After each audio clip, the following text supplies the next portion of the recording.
Je me suis levée ce matin avec une sensation d'angoisse sourde, comme si quelque chose de sérieux allait se produire. En tant que détective privé, j'étais habituée à traiter des affaires délicates, mais aujourd'hui, je me sentais particulièrement nerveuse. En entrant dans mon bureau, une petite pièce encombrée de dossiers et de photos accrochées au mur, j'ai pris un moment pour respirer. Les lumières fluorescentes bourdonnaient au-dessus de moi, créant une atmosphère presque clinique. Juste au moment où je commençais à organiser mes notes, mon téléphone a sonné, brisant le silence. Laura, c'est Claire, je ne sais pas à qui d'autre m'adresser. Sa voix, tremblante, était chargée d'une détresse palpable. Calme-toi, Claire. Qu'est-ce qui se passe, lui ai-je demandé, en me levant pour me diriger vers la fenêtre, cherchant un peu de clarté dans ce tumulte. Il m'accuse de vol au travail. Je n'ai rien fait, ses sanglots résonnaient dans le combiné. C'est Julien, je suis sûre qu'il a monté ce coup. Écoute, je vais t'aider. Nous allons découvrir la vérité. Où peux-tu me retrouver? Nous avons convenu de nous rencontrer dans un café près de son bureau.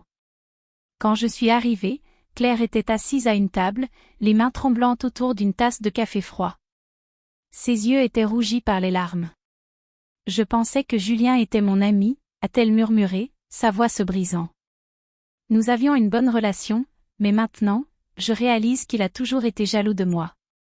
Tu es sûre qu'il est derrière cela? Ai-je demandé, prenant un siège en face d'elle. Oui, il était là juste avant que tout cela ne commence. Je ne sais pas comment prouver mon innocence. Je lui ai pris la main, déterminée. Je vais tout faire pour t'aider, Claire. Nous allons rassembler des preuves et montrer que tu n'as rien à voir avec ces accusations.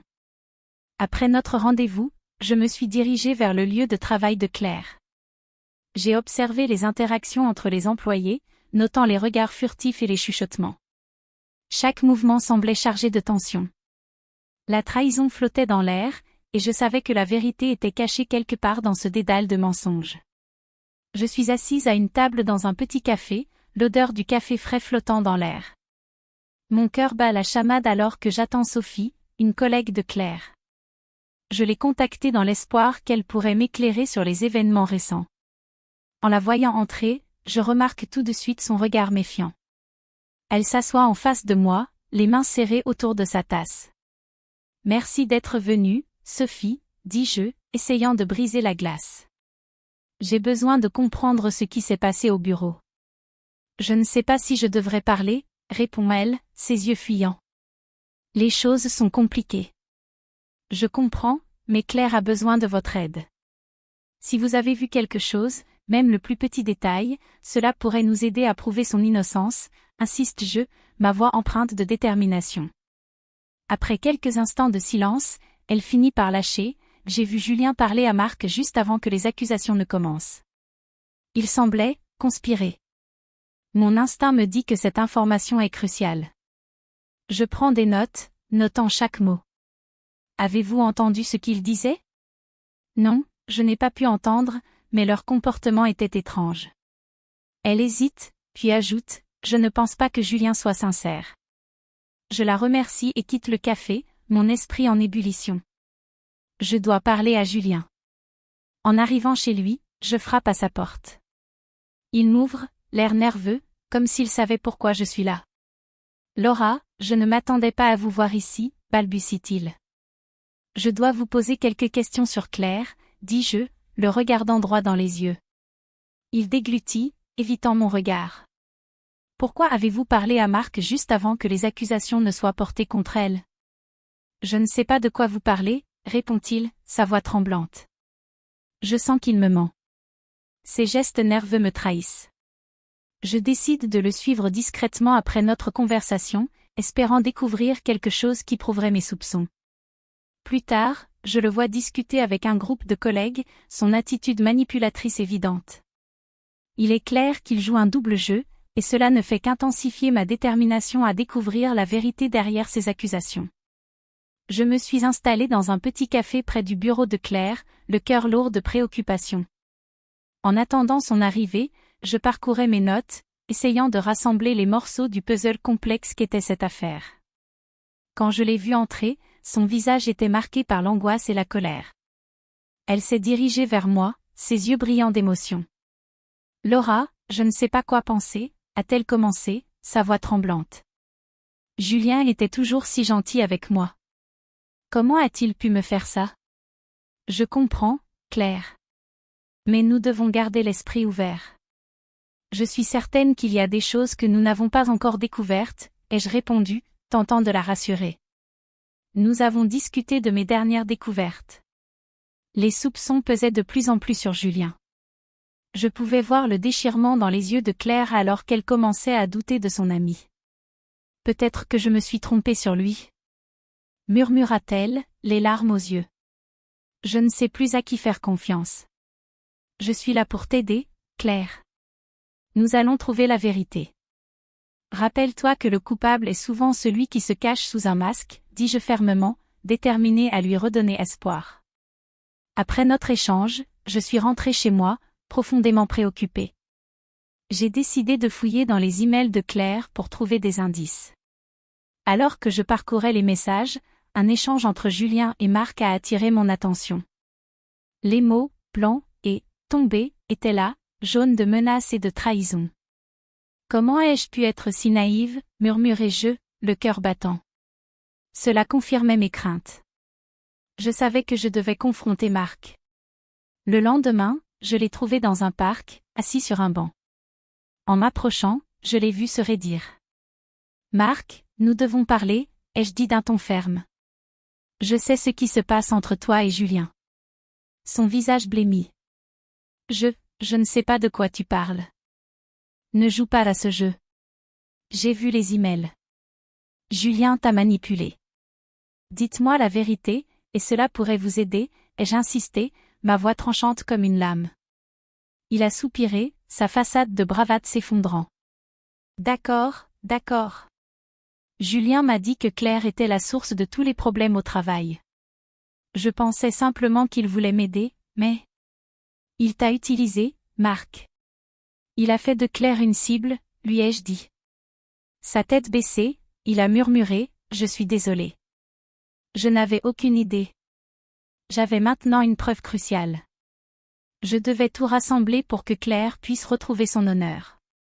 Je me tenais devant mon bureau, entouré de dossiers éparpillés et de preuves éparses, mon esprit bouillonnant d'idées et de stratégies. La situation devenait de plus en plus complexe, et je savais que chaque détail comptait.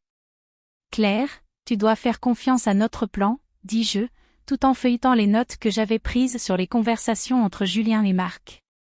Elle était assise sur une chaise, le visage marqué par l'inquiétude. Et si ça ne fonctionnait pas, Laura? Et si je perdais tout, demanda-t-elle, sa voix tremblante. Je me levai et m'approchai d'elle. Ne pense pas à ça. Nous avons des preuves solides. Les emails que j'ai trouvés, les témoignages, tout ça va jouer en ta faveur. Claire hocha la tête, mais je pouvais voir la peur dans ses yeux. Nous devions la préparer pour le procès, et chaque minute comptait. C'était alors que mon téléphone vibra sur le bureau. Un message anonyme. Arrêtez de creuser, ou vous le regretterez. Mon cœur se serra. Qui osait menacer Claire alors qu'elle était déjà dans cette tourmente? Claire, il faut que je te parle, dis-je, ma voix ferme. Nous devons être prudentes. Je viens de recevoir une menace. Elle blêmit. Des menaces? Qui pourrait vouloir me faire du mal? Je ne sais pas encore, mais je vais m'en occuper. Je te promets que je te protégerai. Nous avions convenu de nous retrouver avec l'avocat de Claire pour discuter des prochaines étapes. Dans la salle de réunion, l'air était chargé de tension. L'avocat, un homme au regard perçant, scruta Claire. Vous devez rester forte. Le procès approche, et chaque détail compte. Je pris la parole. Nous avons des preuves qui montrent que Julien a orchestré tout ça. Il ne peut pas s'en sortir si facilement. Oui, mais nous avons besoin de plus que cela. Les menaces que Claire reçoit compliquent les choses. Qui pourrait être derrière ça? Je me mordis la lèvre, réfléchissant à toutes les personnes qui pourraient vouloir nuire à Claire. Je savais que nous avions du pain sur la planche. Je vais enquêter là-dessus. Nous devons découvrir qui se cache derrière ces menaces avant que cela n'aille trop loin. En sortant du bureau, je regardais Claire, déterminée. Reste proche de moi. Je ne te laisserai pas tomber. Elle me sourit faiblement, mais je pouvais voir qu'elle était toujours nerveuse. Le chemin serait difficile, mais je ne pouvais pas abandonner. Non maintenant. Le jour du procès s'annonçait lourd, comme si l'atmosphère elle-même pesait sur mes épaules. En marchant aux côtés de Claire, je pouvais sentir son anxiété palpable.